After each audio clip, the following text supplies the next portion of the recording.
Bo'pti, oyi, hadi pul so'rang, keyin gaplashamiz. Ya men sendan orzu havasimga so'rayotganim yo'q. Dadang dorilarni olib berishim kerak deyapman senga. Bilaman. Pulim yo'q bo'lsa qayerdan olib beraman sizga? Jon bolam borini tashlab ketgan hech bo'lmasa. Pulim yo'q, oyi. Qayerga ketyapsan, ey bola? Keyin, oyi, keyin gaplashamiz. Onasi.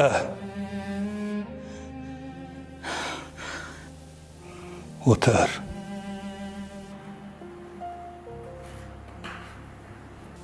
Nega bunaqa ekan bu bola? Odam gapini gap demaydi.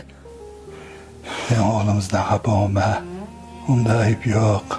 Hamma ayb o'zimizda, onasi. Ha biz nima qildik? Ha, biz shu bolani deb yashadik-ku. Shu bolani ulg'aytirdik, xohlagan narsasini olib berdik. Og'izdan chiqqan narsani muhayyo qildik-a. Yemay yedirdik, ichmay ichirdik. Eng katta xatoyimiz ham shunda, onasi. Og'izdan chiqqan narsasini muhayyo qildik. Lekin biz qiynalib yashadik-da, shu bolalarimiz qiynalmasin dedik. Eng katta xatoyimiz shunda-da, onasi. Biz qiynalib sabr qilishga o'rgandik. Lekin bular sabr qilishga o'rganmadi. O'z muammolarimizni o'zimiz hal qilishga o'rgandik. Ularni o'rganishga biz yo'l qo'ymadik. Og'izdan chiqqanni muhayyo qildik. Mana endi ulg'aygandan keyin hech narsaga yaroqsiz bo'lib qolishdi. Endi faqat bizdan yordam kutadi bular. Biz bera olmaganimizdan keyin nima qiladi?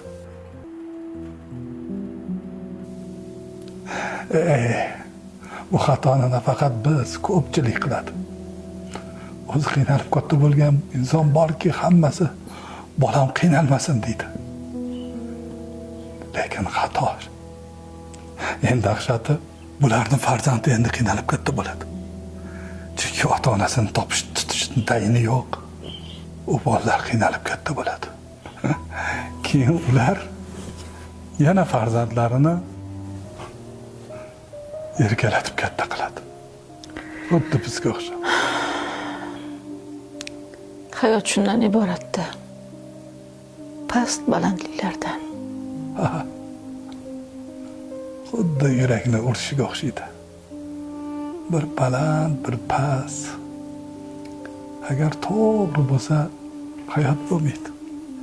Shuning uchun baland, past bo'lib turadi. Shuning uchun o'g'limizdan xafa bo'lma, onasi. Hamma ayb o'zimizda.